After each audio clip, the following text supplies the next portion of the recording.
ഒരു സ്കൂളിൽ പ്രവേശനോത്സവത്തിന് എന്നെ വിളിക്കുന്നത്. പോക്സോ കേസിലെ പ്രതിയാണ്. I am an accuse in a case. മുഖ്യാതിഥി അവിടെ ഉണ്ടായിരുന്ന റിട്ടയർഡ് AC-യേക്കാളും പ്രാധാന്യം തന്നിട്ടാണ് നമ്മളതിൻ്റെ അത് ചീഫ് ഗസ്റ്റായിട്ട് വരുന്നത്. ഇനിയിപ്പോൾ അതൊരു പ്രൊപ്പഗാൻഡ ആയിരുന്നു എന്ന് പോലും ജനങ്ങൾ പറയണത് കോപ്രായങ്ങളായി പോകുന്നു എന്ന് തോന്നിയിട്ടുണ്ട്. ഇനി ജനങ്ങൾ വിശ്വാസം ആവശ്യമില്ല. മറ്റേ ഫ്യൂഡൽ ലാൻഡ് ലോഡ് കുടുംബമാണോ, അതെൻ്റെ കുറ്റമാണോ? ഞാൻ കോളേജിൽ പഠിച്ചിരുന്നപ്പോൾ SFIക്കാരനായിരുന്നു.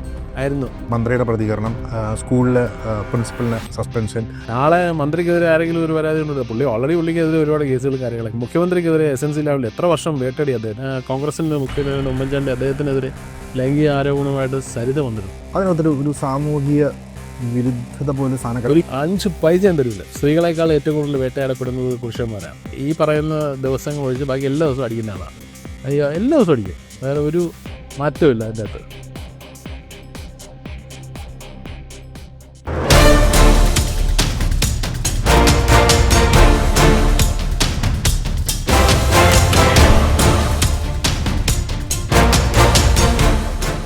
Studio One presents Food Notes with Anzil. We are in the Blue Castle, Perukada, Varila, and we have a very famous personality and food blogger influencer, Mr. Mukesh M. Nair. ചേട്ടാ സ്വാഗതം. നമസ്കാരം. നമ്മൾ നേരിട്ട് കോൺവെർസേഷനിലേക്ക് പോവുകയാണ്. ആദ്യത്തെ ചോദ്യം, മുകേഷ് എം നായർ എന്ന ഇപ്പോഴത്തെ ഒരു ലേബലിനെ how would you define yourself? ഇപ്പോൾ എനിക്കിപ്പോൾ പെട്ടെന്ന് ഈ ഒരു കറണ്ട് സിറ്റുവേഷനിൽ എന്നെക്കുറിച്ച് പറയുകയാണെങ്കിൽ 2025 ഏപ്രിൽ 22 എൻ്റെ ഒരു പുതിയ ജനനമായിരുന്നു. ഒരു വ്യാജ പോക്സോ കേസിൽ പ്രതി ചേർക്കപ്പെട്ടത്. പക്ഷെ അത് കേസ് വ്യാജമായതുകൊണ്ട് തന്നെ കോടതി അതിൻ്റെ മെറിറ്റുകൾ കണക്കിലെടുത്ത് ഫോൾസ്ലി ഡ്രാഗ്ഡ് ആൻഡ് അലീഗഡ് എന്ന് പറഞ്ഞിട്ട് എനിക്ക് ആൻറ്റിസിപ്പേറ്ററി പേര്. പക്ഷേ ഇപ്പോഴും ആ പേരിൽ വേട്ടയാടപ്പെടുന്നുണ്ട്. പക്ഷേ എങ്കിലും എനിക്ക് വളരെയധികം സന്തോഷമുണ്ട്.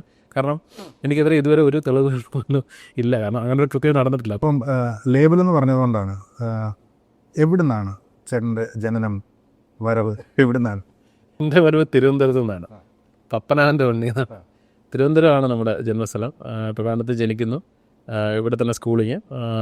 എവിടെയാണ് ജനനം? എവിടെയാണ്? ട്രിവാൻഡ്രത്ത് കരുമ പാപ്പനംകോട് ആ ഒരു ഏരിയയിലായിരുന്നു. അതിൻ്റെ മധ്യഭാഗത്തായിട്ട് വരും. ഏകദേശം ഈ ഭാഗത്തായിട്ട് എന്ന് പറയുന്ന പോലെ തിരുവനന്തപുരത്താണ്. തിരുവനന്തപുരം പഠിച്ചത് സ്കൂളിങ്ങും ട്രിവാൻഡ്രം മന്ന മെമ്മോറിയലായിരുന്നു. അത് കഴിഞ്ഞ് ആർട്സ് കോളേജ്, പിന്നെ മാരവേനിയസ്, പിന്നെ യൂണിവേഴ്സിറ്റി കോളേജ്, 3 കോളേജിലും പഠിച്ചിട്ടുണ്ട്. പ്രധാനപ്പെട്ട തിരുവനന്തപുരത്തിൻ്റെ എല്ലാ കോളേജുകളിലും പഠിച്ചിട്ടുണ്ട്. ഈ അഭ്യൂഹങ്ങൾ പറയുമ്പം മുകേഷ് നായരുടെ അച്ഛൻ ഒരു വലിയ പ്രമാണിയാണ് എന്നൊക്കെ പറയുന്ന ഒരുപാട് അഭ്യൂഹങ്ങൾ കേൾക്കുന്നുണ്ട്. അഭ്യൂഹങ്ങളല്ല, പുള്ളിക്ക് അത്യാവശ്യം വസ്തുവും സ്ഥലങ്ങളൊക്കെ ഇപ്പോഴും ഉണ്ട്. നമ്മളായിട്ട് അതിനൊന്നും മോശപ്പെടുത്തിയിട്ടില്ല, കൂടുതലാക്കിയിട്ടേ ഉള്ളൂ. അപ്പോൾ അദ്ദേഹത്തിന് പാരമ്പര്യമായിട്ട് കിട്ടിയത്, അദ്ദേഹം ഉണ്ടാക്കിയത്, പിന്നെ അതൊക്കെ നമുക്ക് കൈമാറുന്നത് തെറ്റല്ലല്ലോ. അത് എൻ്റെ തെറ്റല്ല. ഇപ്പം അച്ഛനെ പറ്റി പറയുമ്പം അച്ഛൻ ഇപ്പോൾ ഉണ്ടോ ജീവിച്ചു? അച്ഛൻ മരിച്ചു. അച്ഛനായിട്ടുള്ളൊരു റിലേഷൻ അങ്ങ് അതൊന്ന് ഓർത്തെടുക്കാൻ പറ്റുമോ? അത് ഓർത്തെടുക്കാമെന്നല്ലോ. നമ്മളെല്ലാ ദിവസവും ഓർക്കാത്തൊരു ദിവസമില്ല. ഫാദർ ഞാനൊരു 23 ഇയേഴ്സ് ഉള്ളപ്പോഴാണ് മരിക്കുന്നത് ഉള്ളത്. പുള്ളിക്ക് 49 വയസ്സിലാണല്ലോ മരിക്കുന്നത്. പെട്ടെന്നുള്ള ഒരു അസുഖം വന്നിട്ട് മരിക്കുന്നതാണ്. അത് മുതൽ ഞാൻ ഒരു സെൽഫ് മെയ്ഡ് മാനാണ്. ഫാദറിൻ്റെ മറ്റ് കാര്യങ്ങളും ബാക്കപ്സും അല്ലെങ്കിൽ ഈ പറയുന്ന നിങ്ങൾ പറഞ്ഞ മറ്റേ ലാൻഡ് ലോഡീസൊക്കെ ഉണ്ടെങ്കിലും അതൊന്നും ടച്ച് ചെയ്യാതെ ഇന്ന് എനിക്കുള്ളതെല്ലാം ഞാൻ ഉണ്ടാക്കിയതാണ്.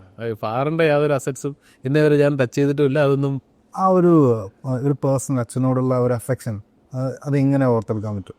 അല്ല, അതാണ് നമ്മൾ ആ ഒരു അഫെക്ഷൻ ഉള്ളതുകൊണ്ടാണ് നമ്മളിപ്പം. അല്ലെങ്കിൽ എനിക്ക് ജോലിക്ക് പോകേണ്ട ഒരു ആവശ്യമില്ല. പുള്ളി ഒരു സെൽഫ് മെയ്ഡ് മാനാണ്. പുള്ളിക്ക് ഇതുപോലെ ഇഷ്ടംപോലെ അസറ്റ്സ് ഉണ്ടായിരുന്നിട്ട് പുള്ളി സ്വന്തമായിട്ട് ഗവൺമെൻറ് സർവീസിൽ വർക്ക് ചെയ്യാൻ പോകുന്നു, സ്വന്തമായിട്ട് ജോലി ചെയ്തു, ബിസിനസ് ചെയ്തു. അങ്ങനെ പുള്ളി കോൺട്രാക്റ്റൊക്കെ ചെയ്യുന്നു. അപ്പോൾ അങ്ങനെ കുറേ ഗവൺമെൻറ് സർവീസ് ഉണ്ടായിരുന്നിട്ട് ലൈക്ക് ലീവ് എടുത്ത് അപ്പോൾ അങ്ങനെയൊക്കെ ചെയ്യാനുള്ള സംവിധാനങ്ങൾ അന്നൊക്കെ ഉണ്ടായിരുന്നില്ല. ഇപ്പോഴൊക്കെ ചെയ്യാറുണ്ട് ആൾക്കാർ. അപ്പോൾ കുറച്ച് ആൾ മാറി ബിസിനസ്സൊക്കെ ചെയ്തു പുള്ളി. അപ്പോൾ പുള്ളിയിൽ നിന്ന് കണ്ടുപിടിച്ച് പുള്ളിയോടുള്ള ഇഷ്ടം കൊണ്ടാണ് നമ്മളും നമ്മുടേതായ സ്വന്തം നിലയിൽ അറിയപ്പെടാനും സ്വന്തം ഐഡൻറ്റിറ്റി എന്നുള്ള ഒരു ഇതിൽ വരാനും ആഗ്രഹിച്ചത്. മുകേഷ് നായർ ഒറ്റ മോനാണോ? അല്ല, എനിക്ക് അനിയനുണ്ട്. അല്ല, അനിയനുണ്ടെന്ന് പറഞ്ഞാൽ എനിക്ക് ഏറ്റവും ഇഷ്ടം അനിയനോടാണ്. കാരണം അച്ഛൻ മരിക്കുമ്പോൾ അച്ഛന് സർക്കാർ ജോലിയാണ്, ഗവൺമെൻറ് ജോലി. വാട്ടർ അതോറിറ്റിയിൽ അത്യാവശ്യം നല്ല ഉയർന്നൊരു പോസ്റ്റുള്ള അച്ഛൻ്റെ ഓഫീസിൻ്റെ ഹെഡ് അച്ഛനായിരുന്നു. അപ്പോൾ ആ ജോലി എനിക്ക് വേണമെങ്കിൽ എടുക്കാമായിരുന്നു. ഞാൻ 23 വയസ്സ്, ഡിഗ്രിയൊക്കെ കഴിഞ്ഞ് ഞാനൊരു മാധ്യമ പ്രവർത്തനമൊക്കെ തുടങ്ങി നിൽക്കുന്ന. പക്ഷേ അന്ന് ഞാൻ നാഷണൽ ചാനലാണ് വർക്ക് ചെയ്യുന്നത്, സ്റ്റാർ ന്യൂസിനാണ്. പക്ഷേ ലൈഫ് സെക്യൂർ ആക്കാൻ ഏറ്റവും വലിയ മാർഗ്ഗമാണ് സർക്കാർ ജോലി. പക്ഷെ അന്ന് ഞാൻ ആ സർക്കാർ ജോലി ഓപ്റ്റ് ചെയ്തില്ല. പകരം അനിയനാണ് ഇപ്പോൾ എടുത്തത്. അപ്പോൾ അനിയനാണ് ഇപ്പോൾ ആ ജോലി ചെയ്യുന്നത്. എന്താണ് അതിൻ്റെ പേരെന്താണ്? രാകേഷ് എന്നായിരുന്നു അത്. അമ്മ എവിടുന്ന്? അമ്മ തിരുവനന്തപുരം തന്നെയാണോ അതോ? ഇവിടെ ട്രിവാൻഡ്രം, നമ്മളെല്ലാം ട്രിവാൻഡ്രം, പക്ക ട്രിവാൻഡ്രം. അമ്മയുണ്ട് ഇപ്പോഴും? ഉണ്ട്. ഉണ്ട്. അമ്മയുടെ ഒരു എന്താ പറയുക, നമ്മൾ ഈ വളർത്തു ഗുണം എന്നൊക്കെ പറയില്ല, അമ്മയാണ് നമ്മളെപ്പോഴും ഒരു ഐഡിയോളജിനോട് മനസ്സിലാക്കുക. അമ്മ തന്നൊരു ഉപദേശം എന്താണ് നമുക്ക്? അമ്മ ബേസിക്കലി ഇപ്പോഴും ഉപദേശമാണ്. അതാണ് ഒരു ഉപദേശമല്ല, അമ്മ ഇന്ന് രാവിലെ ഉപദേശിച്ചിട്ടാണ് വിട്ടത്. പൊതുവെ എനിക്ക് പെട്ടെന്ന് ദേഷ്യം വരുന്ന കൂട്ടത്തിലാണ്. അപ്പോൾ അതൊക്കെ കുറച്ച് നിയന്ത്രിക്കണം, അതാണ് നിങ്ങൾക്ക് ശത്രുക്കളെ വലിച്ചുണ്ടാക്കുന്നത് എന്നൊക്കെ പറഞ്ഞു. അപ്പോൾ എല്ലാ ദിവസവും എന്തെങ്കിലും ഒരു സാധനം അമ്മയുടെ ഉണ്ടാകും. ഒരു ഉപദേശമല്ല, ഒരു എന്താ പറയുക, 1.5 ഉപദേശം അല്ല, ഒരു 10,000 ഉപദേശങ്ങളാണ്. എന്നെ അടുത്ത് കിട്ടിയാൽ ഉപദേശമാണ്. സ്കൂൾ കാലഘട്ടം പറയുമ്പോൾ ഇപ്പം ഈ പറഞ്ഞ പോലെ റാങ്ക് ഹോൾഡർ പറഞ്ഞു. അപ്പോൾ സ്കൂളിലും ഞാൻ ഒരു ബിലോ ആവറേജ് സ്റ്റുഡൻ്റ് ആയിരുന്നു. SLCക്ക് 86% മാർക്കുണ്ടായിരുന്നു. But rather than SLC below average student. മാത്സിനൊക്കെ കൂടുതലായിരുന്നു, കുരുത്തക്കേട് കൂടുതലായിരുന്നു. കുരുത്തക്കേട് നല്ല കുരുത്തക്കേടുണ്ടായിരുന്നു. അത്യാവശ്യം മാത്സിന് ഏറ്റവും കുറവ് മാർക്ക് വരും. 1/2 മാർക്ക് വരെ കിട്ടിയിട്ടുണ്ട്. 1/2 മാർക്ക് കിട്ടിയിട്ടുണ്ട്. ഏതോ ഒരു ക്വസ്റ്റ്യന് എന്തോ ക്വസ്റ്റ്യൻ എഴുതി വെച്ചെങ്കിൽ 1/2 മാർക്ക് വരെ കിട്ടിയിട്ടുണ്ട്. അത് കഴിഞ്ഞ് സ്കൂൾ കഴിഞ്ഞപ്പോൾ നേരെ കോളേജിലേക്ക് നേരെ എങ്ങനെ പോയത്? ആർട്സ് കോളേജ്, പ്രീ ഡിഗ്രി ഉള്ള സമയമാണ്. Pre degree second group with additional maths. Additional maths ഞാൻ തോറ്റുപോയി. മാത്സിന് 1/2 മാർക്ക് വെച്ചിട്ട് പിന്നെ അവിടെ പോയി അഡീഷണൽ മാത്സ് അച്ഛൻ്റെ ഇഷ്ടമായിരുന്നു. അച്ഛന് ഒരു അച്ഛനെ കണക്കൊരു ഇതിലോട്ട് വരണമെന്ന് ആഗ്രഹിച്ച് എന്നെ അതിലോട്ട് ചേർത്ത് വിട്ടാണ് second group with additional maths. ഈ കോളേജ് കാലഘട്ടത്താണോ ഈ ലാലേട്ടൻ കൂടിയത്? അല്ല, നമ്മൾ ഞാൻ പറയില്ല, അപ്പം അന്നും നമ്മൾ സ്വന്തമായിട്ട്, നമുക്ക് വീട്ടിൽ എല്ലാ ചുറ്റുപാടും ഉണ്ടെങ്കിൽ സ്വന്തമായിട്ട് മിമിക്രി മോണൊക്കെ കളിച്ച് പോക്കറ്റ് മണി ഉണ്ടാക്കുമായിരുന്നു. അതിൻ്റെ ഭാഗമായിട്ട് എനിക്ക് എളുപ്പം ചെയ്യാൻ പറ്റുന്ന കുറേ ഫിഗേഴ്സ് ഞാൻ ചെയ്യായിരുന്നു. അതിൽ മെയിനായിട്ട് പരിപാടിയൊക്കെ ഉണ്ടായിരുന്നു. പിന്നെ കോളേജ് ഉണ്ടായിരുന്നു. ഞാൻ കോളേജിൽ നിന്ന് പ്രൊഫഷണൽ ട്രൂപ്പുകളിൽ ഗസ്റ്റായിട്ട് പോയി കളിക്കുന്നുണ്ടായിരുന്നു. അത് ശരി. എൻ്റെ ആ സമയത്തൊക്കെ വീട്ടിൽ അച്ഛനോട് പറയാം, എടാ വേറെ ജോലിയൊന്നും? അല്ല, അച്ഛൻ അത് വളരെ വൈകിയാണ് അറിഞ്ഞത്. പുള്ളിയുടെ ഒരു ഫ്രണ്ടിൻ്റെ നാട്ടിൽ പുള്ളി ഒരു ഉത്സവത്തിന് പോയപ്പോൾ എൻ്റെ പരിപാടി പുള്ളി നേരിട്ട് കാണാതെ അങ്ങനെയാണ് അറിയുന്നത്, അല്ലാതെ പുള്ളിക്ക് അറിയത്തില്ലായിരുന്നു. നമ്മൾ പഠിക്കുന്ന കാലഘട്ടം നമുക്ക് ഓരോ പാഷനായിരിക്കും. സ്കൂളിലൊന്നായിരിക്കും, നമ്മൾ പ്രീ ഡിഗ്രിക്ക് വരുമ്പോൾ ഒന്നായിരിക്കും, അല്ലെങ്കിൽ നമ്മൾ കോളേജിൽ വരുമ്പോൾ വേറെ ഒന്നായിരിക്കും. അപ്പം ആരാകണമെന്നായിരുന്നു? എനിക്ക് ബേസിക്കലി അങ്ങനെ ഞാൻ വലിയ പാഷനേറ്റ് ആയിട്ട് അല്ലെങ്കിൽ എയിമായിട്ട് അങ്ങനെ കരിയർ ഓറിയൻറ്റഡ് ഒന്നും അല്ലായിരുന്നു. പക്ഷേ ഒരു ലോയർ ആവണമെന്ന് വലിയ ആഗ്രഹം ഉണ്ടായിരുന്നു സ്കൂളിലും കോളേജിലൊക്കെ പഠിക്കുന്നുണ്ട്. പക്ഷേ അതിന് സമ്മതിച്ചില്ല. പക്ഷെ അതുകൊണ്ട് ഞാൻ എൻ്റെ സ്വന്തം നിലയ്ക്ക് ഇപ്പോൾ LLBക്ക് ചേർന്നിട്ടാണ്. കംപ്ലീറ്റ് ആയോ? ഇല്ല, പഠിച്ചുകൊണ്ടിരിക്കുന്ന ലോ അക്കാഡമിയിൽ. കോളേജ് കാലഘട്ടം കഴിഞ്ഞ് സ്വാഭാവികമായിട്ടും നമ്മുടെ ഒരു മലയാളി ജീവിതം എന്ന് പറയുമ്പോൾ നമ്മൾ കല്യാണം കഴിക്കാന്നുള്ളതാണ്. എന്താണ് മുകേഷ് നായരുടെ മാട്രിക് സ്റ്റാറ്റസ്? ഞാൻ 23 വയസ്സ് കഴിഞ്ഞ് 24ാമത്തെ വയസ്സിൽ എൻഗേജഡ് ആവുന്നു. 24ൻ്റെ അവസാനത്തിൽ അവിവാഹിതനാവുന്നു. ഞാനിന്ന് 15 വയസ്സുള്ളൊരു പെൺകുട്ടിയുടെ അച്ഛനാണ്. കണ്ടാൽ പറയില്ലെങ്കിൽ. എന്തുകൊണ്ടാണ് അവർ ലൈം ലൈറ്റിലേക്ക് വരാത്തത്? താല്പര്യമില്ല അവർക്ക്. ബേസിക്കലി അവർക്ക് അവർ ബേസ്ഡ് എവിടെയാണ്? ട്രിവാൻഡ്രം തന്നെയാണ്. അവർ ബേസിക്കലി ഞാൻ ഫാമിലി ലൈഫ് ഭയങ്കര പ്രൈവറ്റായിട്ട് ഇരിക്കുന്ന ആളാണ്. ആദ്യം മുകേഷ് നായരുടെ വൈഫാണ്, അമ്മയാണ്, മോളാണ് എന്ന് മീൻസ് ആ ഒരു ലേബിൾ പണ്ട് ഞാൻ പറഞ്ഞില്ല, എൻ്റെ അച്ഛൻ്റെ ലേബിൾ ഞാൻ എപ്പോഴും ഉപയോഗിക്കുന്ന ഒരാളല്ല. പേരിൽ ഇനിഷ്യലായിട്ട് മുകേഷ് നായർ എന്നുണ്ടെങ്കിൽ മുകേഷ് മുരളീധരൻ നായരാണ്. അപ്പോൾ അല്ലാതെ തന്നെ വേറൊരു അങ്ങനെ ഒരു തടലിൽ അറിയപ്പെടാൻ ഞാൻ താല്പര്യപ്പെടും. അതുപോലെ മോക്കും അങ്ങനെ താല്പര്യം ഉണ്ടായിരിക്കും. ഇല്ല, അച്ഛൻ്റെ കെയർ ഓഫിൽ അറിയപ്പെടാൻ അവൾക്കും താല്പര്യമില്ലായിരിക്കും. മോളിപ്പം 10th പഠിക്കും. ഈ വർഷം 10th KVയിൽ. ഓക്കെ. അപ്പോൾ ഒരു മകളുടെ അച്ഛനും കൂടിയാണ്. അവിടുന്ന് ഈ ഏരീസ് പ്ലെക്സ് എന്ന് പറയുന്ന ഒരു മൾട്ടി നാഷണൽ കമ്പനിയുടെ ഒരു ഉയർന്ന പൊസിഷനിലേക്ക് വരുമോ? അതെങ്ങനെയാണ് അവർ എൻട്രി ചെയ്യുക? ഏരീസ് ഗ്രൂപ്പിൽ ഞാൻ വർക്ക് ചെയ്തത് ചീഫ് ഓപ്പറേറ്റീവ് ഓഫീസറായിരുന്നു, CEO ആയിട്ടാണ്. പലരും തെറ്റിദ്ധരിക്കും CEO എന്താണെന്ന് പോലും അറിഞ്ഞൂടാതെ. Chief operating CEO chief executive, അതിന് CEO സോഹൻ റോയ് എന്ന് പറഞ്ഞ അദ്ദേഹമാണ്. അദ്ദേഹം ഞാനന്ന് നാഷണൽ ഇന്ത്യ ടിവിയിൽ വർക്ക് ചെയ്ത സമയത്ത് സോഹൻ റോയ് അദ്ദേഹത്തെ എനിക്കറിയാം. അപ്പം പുള്ളിയെ ഇൻ്റർവ്യൂ ഒക്കെ എടുക്കാൻ പറ്റും. അപ്പം അതിൻ്റെ അകത്തൊരു ഓപ്പണിങ് വന്നപ്പോൾ പുള്ളിയാണ് എന്നെ നേരിട്ട് വിളിച്ചത്. അപ്പം ഞാനങ്ങനെ അങ്ങനെ പോയി ഇൻ്റർവ്യൂ അറ്റൻഡ് ചെയ്തു. പുള്ളി സെലക്ട് ചെയ്തു. അങ്ങനെ പുള്ളിയായിട്ട് ഏകദേശം 10 വർഷം ഏരീസിൽ ചീഫ് ഓപ്പറേറ്റീവ്, ഇപ്പോഴും ഏരീസിൻ്റെ ഭാഗമായിട്ടുണ്ട്, കൺസൾട്ടൻ്റായിട്ട് കൂടെ ഉണ്ട്. ഫുൾ ടൈം എംപ്ലോയി അല്ലെന്നേ ഉള്ളൂ. നമ്മൾ ഏരീസിൻ്റെ എല്ലാ കാര്യങ്ങളിലും കൂടെ ഉള്ള ആളാണ്. വളരെ ഫേമസ് പേഴ്സണാലിറ്റിയാണ് സോൺ റോയ്. അതായിട്ടുള്ളൊരു സൗഹൃദം, ഒരു ബന്ധം എങ്ങനെയാണ് ഇപ്പോഴും നിലവിൽ? തീർച്ചയായിട്ടും വളരെ അടുത്ത ഒരു ജ്യേഷ്ഠ സഹോദരൻ പോലെയാണ്, ഈ പറഞ്ഞ അടുത്ത സുഹൃത്തിനെ പോലെയാണ്. അങ്ങനെ ചില സമയത്തൊക്കെ ഒരു പിതാവിൽ ഒരു ഉപദേശവും ധാർഷ്ട്യമൊക്കെ എന്നോട് കാണിക്കാൻ സ്വാതന്ത്ര്യമുള്ള ആളാണ് അദ്ദേഹം. അതുപോലെ പെരുമാറാറുണ്ട്, ഇപ്പോഴും പെരുമാറാറുണ്ട്. ഏരീസ് ഫ്ലെക്സിൽ ജോലി ചെയ്യുമ്പോൾ, ഏരീസ് ഗ്രൂപ്പിൻ്റെ ജോലി ചെയ്യുമ്പോൾ സാലറി എത്രയാണെന്ന് പറയാം? അല്ല, ഞാൻ പുറത്ത് പറയാൻ പാടില്ലെന്ന്, എന്തായാലും നല്ല സാലറി ഉണ്ട്. പെർ മന്ത് നോക്കുകയാണെങ്കിൽ നമുക്ക് സാലറിയേക്കാൾ കൂടുതൽ ഇൻസെൻറ്റീവ് ഒക്കെ മേടിക്കുന്ന ആളാണ് ഞാൻ. കാരണം എനിക്ക് ടാർഗറ്റുകളുണ്ട്. ലൈക്ക് ഇപ്പം ഞാൻ എപ്പോഴും ടാർഗറ്റ് എബോ അച്ചീവ് ചെയ്യുന്ന ആളാണ്. കാരണം എനിക്ക് I M A hard core sales person. ഞാൻ സെയിൽസിൽ നല്ല ഇതാണ്. അപ്പം പല മാസങ്ങളും ഈ 10 ലക്ഷത്തോളം രൂപ ഞാൻ സാലറി പ്ലസ് ഇൻസെൻറ്റീവായിട്ട് മേടിച്ചത്. അതിൽ കൂടുതലും മേടിച്ച മാസങ്ങളുണ്ട്. പക്ഷെ കൺസിസ്റ്റൻ്റ് ആയിട്ട് ഒരു 10 lakhs ഒക്കെ ഉണ്ടാക്കിക്കൊണ്ടിരുന്നത് TDS കൊടുക്കുന്ന ആളാണ്. അപ്പം ഇത്രയും വലിയ സാലറികൾ സ്വാഭാവികമായും നമുക്ക് ഇത്രയും ബാങ്ക് ബാലൻസ് വരുമ്പോൾ നമുക്കൊരു ബിസിനസ് ഒന്ന് തുടങ്ങിക്കളയാം എന്ന് തോന്നിയാൽ മുകേഷ് നായർക്ക് ലോകത്തിൽ മറ്റെവിടെയെങ്കിലും ബിസിനസ് സ്ഥാപനങ്ങളുണ്ടോ?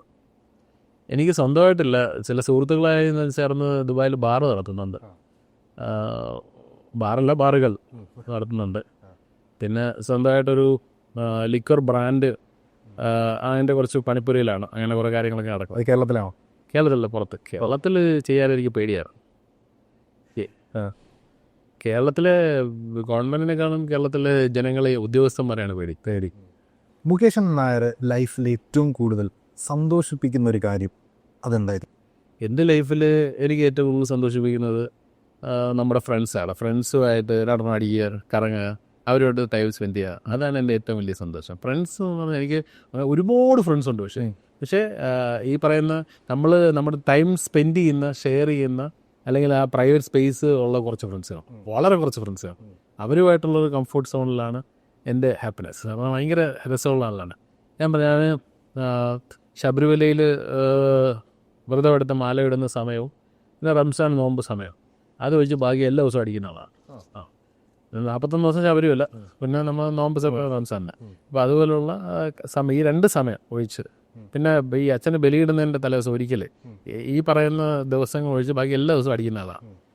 എല്ലാ ദിവസവും അടിക്കുക, വേറെ ഒരു മാറ്റവും ഇല്ല അതിൻ്റെ അകത്ത്. കാരണം അതൊരു റൊട്ടീനാണ്. നമ്മൾ രാവിലെ ബ്രേക്ക്ഫാസ്റ്റ് കഴിക്കുന്ന പോലെ വൈകുന്നേരം നടന്ന് അടിക്കുക എന്നുള്ളതൊരു റൊട്ടീനായി മാറി എന്നുള്ളതാണ് വർഷങ്ങളായിട്ട്. ഹെൽത്തിയർ. സൗഹൃദം എന്ന വാക്കിന് ജീവിതത്തിൽ എത്രത്തോളം ഒരു ഇൻഫ്ലുവൻസ് ഉണ്ട്, അല്ലെങ്കിൽ അതിനെ എങ്ങനെയാണ് കൊണ്ടു നടക്കുന്നത്, അതിന് എത്രത്തോളം മൂല്യം കൽപ്പിക്കുന്നത്? സൗഹൃദത്തിന് നമ്മൾ ഒരുപാട് മൂല്യമാണ്. ഇപ്പം ഏറ്റവും അധികം നമ്മൾ മൂല്യം കൊടുക്കേണ്ട ഒന്ന് നമ്മൾ ഈ പറയുന്ന സൗഹൃദമാണ്. അത് നമ്മളിപ്പം പല പേരുകളിൽ പല രീതിയിലാണ് സൗഹൃദത്തെ ഇപ്പം ലേബൽ ചെയ്യുന്നത്. ചില സൗഹൃദങ്ങളെ ചിലത് റിലേഷൻഷിപ്സ് എന്ന് പറയും, ചിലതിന് ബെസ്റ്റി എന്ന് പറയും, അതിന് എന്താ പറയുക, ഫ്രണ്ട്സ് എന്ന് പറയും. അതിന് അങ്ങനത്തെ പ്രത്യേകിച്ച് വാക്കൊന്നുമില്ല. നമ്മളുടെ കംഫർട്ട് സോണിൽ നമ്മളുമായിട്ട് നമുക്ക് എന്തും തുറന്ന് പറയാൻ പറ്റുന്ന, എന്താ പറയുക, എന്തിനും സ്വാതന്ത്ര്യമുള്ള ആൾക്കാരാണ് എപ്പോഴും നല്ല സൗഹൃദം പോകുന്നത്. ഒരു ഫോർമാലിറ്റി ഇല്ലാത്ത എന്നുള്ള അതാണ് സൗഹൃദം എന്ന് പറയുന്നത്. ഇപ്പം സൗഹൃദം എന്ന് പറയുമ്പോൾ ഇപ്പോൾ ഇത്ര കുറേ പേരുകൾ പറഞ്ഞു. പ്ലേ ബോയ് ആണോ? പ്ലേ ബോയ് ആണെന്ന് ഞാൻ സ്വയം അവകാശപ്പെടുന്നില്ല. പക്ഷെ ആൾക്കാർ പറയുന്നുണ്ട്. നമ്മളങ്ങനെ പറയുന്നത് ചീപ്പല്ലേ പ്ലേ ബോയ് ആണെന്ന് പറയുന്നത്. കാരണം ഞാൻ വലിയ പ്ലേ ബോയ് ആണെന്ന് നമ്മളല്ല പറയേണ്ടത്. അവൻ പ്ലേ ബോയ് ആണെന്ന് പറയുന്നത് നമ്മളാണ്. നമ്മളൊരിക്കലും അങ്ങനെ ഇപ്പോൾ അൻസിൽ നല്ല ആങ്കറാണെന്ന് പറയുന്നത് അൻസിലല്ല. ഞാനത് ഇഷ്ടപ്പെട്ടല്ല എന്ന് പറയുന്നതല്ല. ഞാനത് പ്ലേ ബോയ് അങ്ങനെ ഞാൻ പറയുന്നില്ല. പക്ഷേ ഒരുപാട് പേര് അങ്ങനെ പറയുന്നുണ്ട്. എത്രത്തോളം വാസ്തവം ഉണ്ടെന്ന് നമ്മൾ പരിശോധിക്കേണ്ടിയിരിക്കുന്നതാണ്. എത്ര കാറുകളുണ്ട്? അത് 4 ഉണ്ട്. ഏതൊക്കെയാണ്?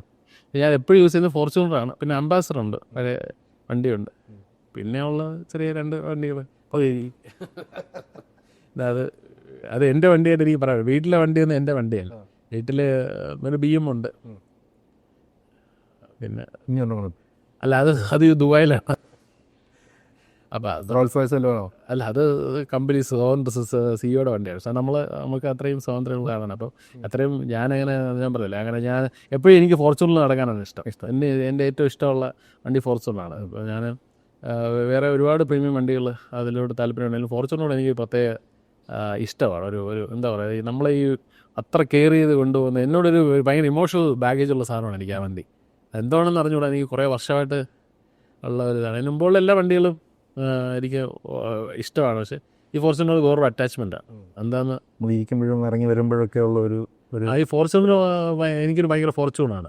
അതുകൊണ്ടാണ് ഞാനത് അങ്ങനെ. ഈ സുഹൃത്ത് ബന്ധങ്ങൾക്ക് ഇത്രയും മൂല്യം കൽപ്പിക്കുകയും അതിനെ ഇത്രയും ഹാർഡ് കോറായിട്ട് കൊണ്ടുനടക്കുകയും ചെയ്യുന്നു. എപ്പോഴും ചതിക്കപ്പെടും ഒരുപാട് പ്രാവശ്യം അത്. കാരണം ഏറ്റവും അധികം നമ്മൾ സുഹൃത്തുക്കളാണെന്ന് വിശ്വസിച്ചവരാണ് നമുക്ക് ഇപ്പം ഒരു എക്സാമ്പിൾ ഇപ്പം നമ്മൾ ഇൻഫ്ലുവൻസറാണ്. അപ്പം ഇതേ മേഖലയിൽ നമ്മൾ സപ്പോർട്ട് ചെയ്ത് അല്ലെങ്കിൽ നമ്മൾ കൂടെ ഒരു ഇതവരാണ്. പിന്നെ നമ്മളുടെ വളർച്ചയിൽ അവർ അസ്വസ്ഥരായിട്ട് നമുക്കെതിരെ ഈ പറയുന്ന തിരിയാനൊക്കെ ഇടയുണ്ടായത്. അതിൻ്റെ ഫലമായിട്ടാണ് ഇപ്പോൾ കേസുകൾ വരെ ഉണ്ടായിട്ടുള്ളത്. അപ്പോൾ അത്തരം ഇത് നമ്മൾ എക്സ്പെക്റ്റ് ചെയ്യാത്ത കാര്യങ്ങളാണല്ലോ ലൈഫിൽ വരുന്നത്. ഈ സാങ്കല്പിക ശത്രുത എന്ന് പറഞ്ഞൊരു സാധനത്ത് ഇപ്പം അൻസിൽ ഞാൻ ആങ്കേഴ്സ് ആണെന്ന് വയ്ക്കാറ്. മേ ബി ഞാൻ അൻസിലിനേക്കാളും കൂടുതൽ പ്രോഗ്രാംസ് കിട്ടുന്നു, അല്ലെങ്കിൽ ഹണി റോസായിട്ട് അല്ലെങ്കിൽ ഒരുപാട് പ്രോഗ്രാംസ്. അൻസിൽ ചെറിയ ചെറിയ പരിപാടികൾ മാത്രം, എക്സാമ്പിൾ മാട്ടപരിപാടികൾ മാത്രം ചെയ്ത് പോവുകയാണെങ്കിൽ അൻസിലിന് എൻ്റെ മനസ്സിലൊരു സാങ്കല്പിക ശത്രു, എന്നോടൊരു സാങ്കല്പിക ശത്രു ഉണ്ടാവും. അത് ഉണ്ടാവണം, എന്നാലും നമ്മൾ വളരും. പക്ഷെ നമ്മളത് അയാളെ നശിപ്പിക്കുന്നതിന് വരെ നമ്മൾ കോമ്പറ്റേറ്റ് ചെയ്യാനാണ്. അൻസിൽ അതിലും ബെറ്ററായിട്ട് അൻസിൽ സണ്ണി ലിയോണിയായിട്ട് പരിപാടി ചെയ്യണം, അല്ലെങ്കിൽ മെസ്സിയായിട്ട് പരിപാടി ചെയ്യണം. ഈ അങ്ങനെ കയറിപ്പോകാൻ ശ്രമിക്കണം. അതിന് പകരം ഇവനെ ഒരു കള്ളക്കേസിൽ കൊടുത്ത് കിടുകളെ, അല്ലെങ്കിൽ ഇവനെ ടാർണിഷ് ചെയ്യാം, അല്ലെങ്കിൽ മാനം കെടുത്താം എന്നുള്ള. അപ്പം അത്തരത്തിലുള്ള കാര്യങ്ങൾ അൺഹെൽത്തി ആയിട്ട് നമ്മൾ ചതിപോലും വേണം. തീർച്ചയായിട്ടും അങ്ങനെ ഒരു എൻ്റെ ജീവിതത്തിൽ അങ്ങനെ ഉണ്ടായ ഏറ്റവും വലിയൊരു ഇൻസിഡൻറ്റ്. പക്ഷേ ഞാനതൊരു നല്ല കാര്യമായിട്ടാണ് കാണുന്നത്. കാരണം ഞാൻ ഇതിൻ്റെ അത് പതറിപ്പോയിട്ടില്ല, ഇതിൻ്റെ അത് പിന്നെ വിഷമിച്ചിട്ടില്ല, ഒരു തുള്ളി കണ്ണീര് ഇതിൻ്റെ പേരിൽ ഞാൻ പൊടിച്ചിട്ടില്ല. ഏരീസ് ഫ്ലക്സിൽ ജോലി ചെയ്തുകൊണ്ടിരിക്കുന്ന സമയത്താണ് എനിക്ക് അവിടുന്ന് ഇറങ്ങിയതിന് ശേഷമാണ് ഈ ബ്ലോഗിങ്ങിലേക്ക് ആ സമയം ഞാൻ ഏരീസിൽ ഉള്ളപ്പോഴാണോ ഈ ഇൻഫ്ലുവൻസർ ഈ ഒരു ആക്ടിവിറ്റീസിലോട്ട് അങ്ങ് സ്ട്രോങ് ആവുന്നോ, ആക്സിഡൻ്റലി ആവുന്നതാണ്. എൻ്റെ ട്രാവൽ ഏരീസിലുള്ളപ്പോഴാണ് ഞാൻ ഒരുപാട് രാജ്യങ്ങൾ ട്രാവൽ ചെയ്യാൻ പറ്റിയത്. ഇപ്പം ഈ ജീവിതത്തിൽ ഒരിക്കൽ പോലും പോകാമെന്ന് വിചാരിച്ച മറ്റെല്ലാ രാജ്യങ്ങളൊക്കെ മാറ്റി വെച്ച് കഴിഞ്ഞാൽ യൂറോപ്പ് ഞാൻ കുറേ കറങ്ങിയിട്ടുണ്ടെങ്കിലും കാൻസ് ഫെസ്റ്റിവലിലൊക്കെ ഒഫീഷ്യൽ ഡെലിഗേഷനിൽ പോകാൻ പറ്റുന്നത് അത് ഏരീസിൽ വർക്ക് ചെയ്തുകൊണ്ട് മാത്രമേ അത് സോൺട്രോ എനിക്ക് തന്ന ഒരു പ്രിവിലേജ് എന്നൊക്കെ പറയുന്നതല്ല. അപ്പോൾ അത്തരം കാര്യങ്ങളൊക്കെ പോയി അതിലേക്ക് വീഡിയോസൊക്കെ ഇട്ടൊക്കെയാണ് ഞാൻ തുടങ്ങുന്നത്. ഈ എന്നാണ് ഞാനൊരു ബ്രാൻഡിങ് കിങ് ആണെന്ന് തോന്നിയത്? അങ്ങനെ ടൈറ്റിൽ അതങ്ങനെ അതിലൊരു കോൺഫിഡൻസ് ബിൽഡാണ്. അല്ലല്ല, ബ്രാൻഡിങ് കിങ് എന്നുള്ള ടൈറ്റിൽ എനിക്ക് തന്നത് സോൺട്രോയാണ്. പുള്ളി ഏരീസിൽ എന്നെ പറഞ്ഞുകൊണ്ടിരുന്നത്, ഏരീസിനെ ഞാൻ വളരെയധികം ബ്രാൻഡ് ചെയ്യാൻ എഫേർട്ട് എടുത്തിട്ടുള്ളതാണ്. കാരണം ഞാൻ വരുന്ന മുമ്പുള്ള ഏരീസും അത് അദ്ദേഹത്തിനും അറിയാമെന്നുള്ളത്, അതിനുശേഷമുള്ള ഏരീസും നല്ല ഗ്രോത്ത്, ബ്രാൻഡിൻ്റെ വാല്യൂ ഗ്രോത്ത് എന്ന് പറഞ്ഞൊരു സാധനമുണ്ട്. അപ്പം അത് അറിയാവുന്ന സോഹൻറോ എനിക്ക് നൽകിയ പേരാണ് ബ്രാൻഡിങ് കീ. അത് തന്നെയാണ് ഞാൻ എൻ്റെ കമ്പനിക്ക് നൽകിയത്. എൻ്റെ കമ്പനി ഉദ്ഘാടനം ചെയ്തത് അദ്ദേഹമാണ്. ഉദ്ഘാടനത്തിൽ അദ്ദേഹം പറഞ്ഞ ഇപ്പോഴും എൻ്റെ അടുത്തുണ്ട് ക്ലിപ്പ്, ഞാൻ അയച്ചു തരാം നിങ്ങൾക്ക്. അപ്പോൾ അതിൽ പറയുന്നത് അദ്ദേഹമാണ്, അത് എന്നെ എൻ്റെ കമ്പനിയെ ബ്രാൻഡ് ചെയ്യാൻ മുകേഷ് എടുത്ത എഫേർട്ടല്ല, അതിൽ നിന്ന് മുകേഷിൻ്റെ ഒരു എന്താ പറയുക, മുകേഷിൻ്റെ ഒരു വേർഡ് പുള്ളി എഫേർട്ടല്ല, അത് പുള്ളിയുടെ ഒരു പാഷൻ ഈ ബ്രാൻഡിങ്ങിലാണ്. ഞാൻ ബേസിക്കലി ബ്രാൻഡിങ് മാർക്കറ്റിംഗ് ആണ് MBA ഞാൻ ഫോക്കസ് ചെയ്തത്. അപ്പം അതാണെന്ന് പുള്ളിയാണ് എന്നെ ഐഡൻറ്റിഫൈ ചെയ്ത് അതിലോട്ട്. ഇപ്പം ബ്രാൻഡിങ്ങിലേക്ക് ഇറങ്ങി വ്ളോഗിങ്ങിലേക്ക് വന്നു. അപ്പം എന്നാൽ കൊള്ളാം, ഏറ്റവും എളുപ്പമുള്ള പരിപാടി ഫുഡ് ബ്ലോഗിങ് ആണെന്ന് അങ്ങനെ തോന്നിയിട്ടാണ്? ഏറ്റവും പാടുള്ള പരിപാടിയാണ്. ഞാൻ ഫുഡ് ബ്ലോഗിങ് അല്ല, ഞാൻ കഴിക്കുന്ന ഫുഡ് പോയി അതിൻ്റെ വീഡിയോ ഇടുക അങ്ങനെ തുടങ്ങിയ ആളാണ്. പിന്നെ ആൾക്കാരെ പ്രൊമോഷന് വിളിക്കാൻ തുടങ്ങി. പിന്നെ ഇപ്പം പ്രൊമോഷൻ കഴിഞ്ഞ സമയമില്ല. ഇപ്പം വ്ളോഗിങ്ങിൽ അത്യാവശ്യം ഏകദേശം 2 million ഫോളോവേഴ്സ്. സോഷ്യൽ മീഡിയയിൽ എനിക്ക് ടിക്ടോക്ക്, ഫേസ്ബുക്ക്, ഇൻസ്റ്റാഗ്രാം, യൂട്യൂബെല്ലാം ഉണ്ട്. എല്ലാം അത് കൂടുതൽ. ഈ സ്വർഗം സ്വർഗം എന്ന് പറഞ്ഞാൽ പഞ്ച് ലൈൻ എവിടെ നിന്ന് കിട്ടി? അത് നമ്മളൊരു ഹെവൻലി ഫീല് ഉള്ളൊരു ഇതാണല്ലോ.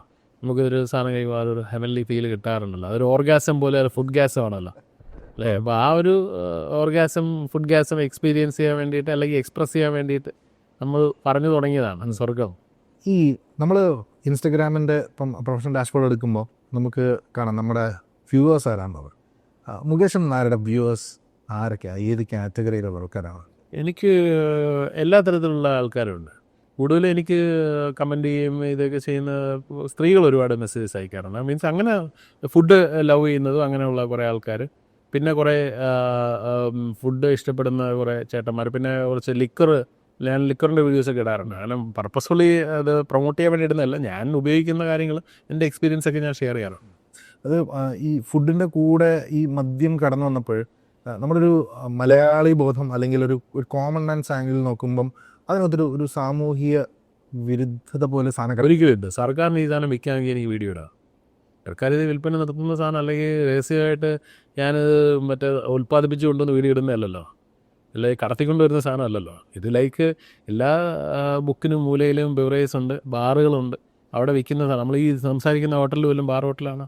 ഇവിടെ അതിനൊരു കൗണ്ടറായിട്ട് ചോദിക്കുമ്പം നമുക്ക് മദ്യം വാങ്ങാം, പക്ഷെ പബ്ലിക്കിൽ നിന്ന് കഴിക്കാൻ പറ്റില്ല. അപ്പം നമ്മൾ കഴിക്കുന്ന വീഡിയോ നമ്മൾ പബ്ലിക്കലി വീഡിയോ പോസ്റ്റ്, ഞാൻ എൻ്റെ വീഡിയോ എൻ്റെ വീട്ടിൽ ഇരുന്ന് കഴിക്കുന്നതല്ലേ.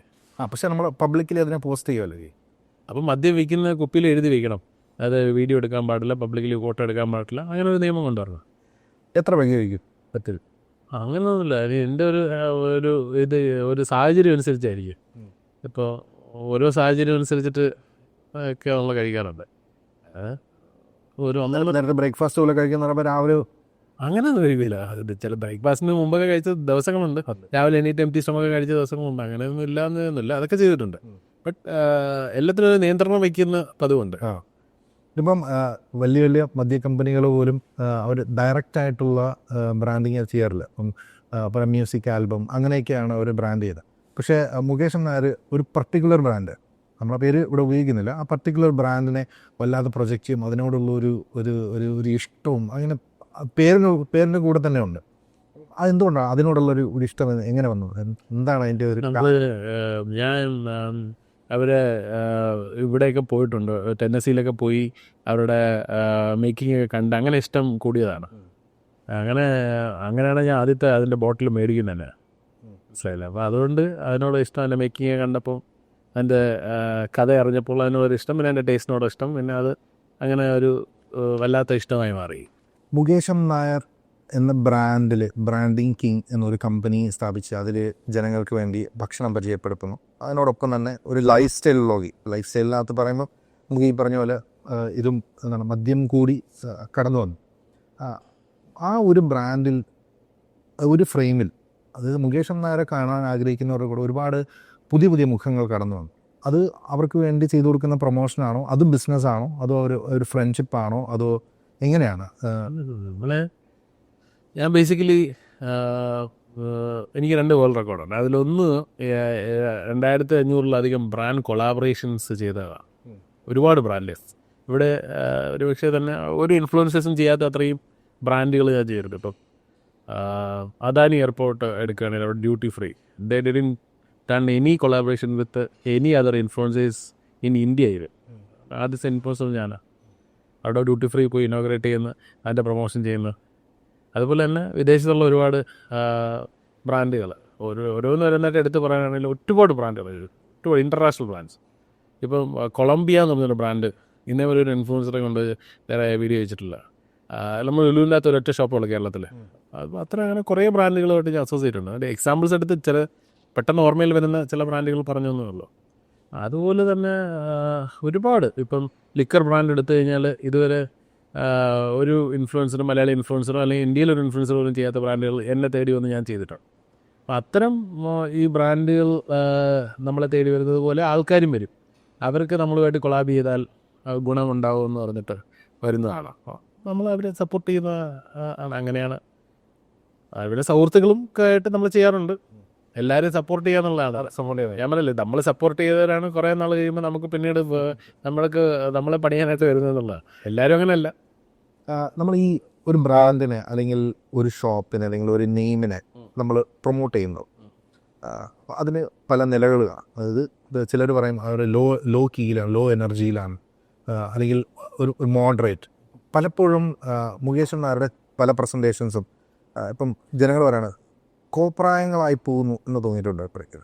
എൻ്റെ ഇപ്പോഴും ഞാനൊരു കേസിൽ കുറ്റാരോപിതനാണ്. നിങ്ങൾ ആലോചിക്കേണ്ട കാര്യമാണ്. എനിക്ക് നാളെ ഇനോഗ്രേഷൻ ഉണ്ട്, മറ്റന്നാൾ ഇനോഗ്രേഷൻ ഉണ്ട്, നാളെ പ്രൊമോഷൻ ഉണ്ട്, മറ്റന്നാൾ പ്രൊമോഷൻ ഉണ്ട്. Even I am an accuse in a case. അല്ല ഞാൻ പറയാം. അപ്പം ആ ഒരു സ്ഥിതിയിൽ കൂടെ കടന്നു പോകുമ്പോൾ കൂടെയും ബ്രാൻഡ്സ് അല്ലെങ്കിൽ ഇതുപോലുള്ള ബിസിനസ് സ്ഥാപനങ്ങൾക്ക് എന്നെ മാറ്റി നിർത്താൻ പറ്റുന്നില്ല എന്നുള്ളതാണ്. If somebody was better than me, അവരെ പ്ലേസ് ചെയ്താണ്. അപ്പം ഈ കാണിക്കുന്ന കോപ്രായങ്ങൾ, ആൾക്കാരത് കോപ്രായങ്ങളാണെന്ന് പറയുന്നെങ്കിലും അതിലൂടെ അവരുടെ ബ്രാൻഡുകൾ അല്ലെങ്കിൽ അവരുടെ സെയിൽസ് നമുക്ക് കൂട്ടാൻ പറ്റുന്നുണ്ട്. അപ്പോൾ എന്നെ ട്രസ്റ്റ് ചെയ്യുന്ന ബ്രാൻഡിന് വേണ്ടി എന്ത് കോപ്രായവും ഞാൻ കാണിക്കും. കാരണം ഞാൻ ഹൈലി പെയ്ഡായിട്ടാണ് ഞാൻ വർക്ക് ചെയ്യുന്നത്. അവരുടെ നിന്ന് മേടിക്കുന്ന പൈസയുടെ പണി എനിക്ക് എടുത്തേ പറ്റുള്ളൂ. അപ്പോൾ ആ പൈസ ഞാൻ എടുക്കും, അവർക്ക് അതിൻ്റെ റിട്ടേൺസ് ഞാൻ കൊടുക്കും. അത് കൊടുക്കണ്ടേ? തീർച്ചയായും. അപ്പോൾ അതിൻ്റെ റെസ്പോൺസിബിൾ. അതിന് വേണ്ടിയിട്ട് ഞാൻ സാരി കൊടുത്തിട്ടുണ്ട്, പെൺവേഷം കെട്ടിയിട്ടുണ്ട്, സ്കൂൾ യൂണിഫോം ഇട്ടിട്ടുണ്ട്, ഒരുപാട് കാര്യങ്ങൾ ചെയ്തിട്ടുണ്ട്. അതിപ്പം കാണാൻ താല്പര്യമില്ലാതെ സ്കിപ്പ് ചെയ്ത് കളയും. പക്ഷേ ഈ കാണുന്നവരാണ് അതിൻ്റെ അകത്ത് ഓരോ കാര്യങ്ങളും നോട്ട് ചെയ്ത് കാണുന്നത്. അവർ കാണുന്നുള്ളതുകൊണ്ടാണ്, മനസ്സിലായില്ലേ?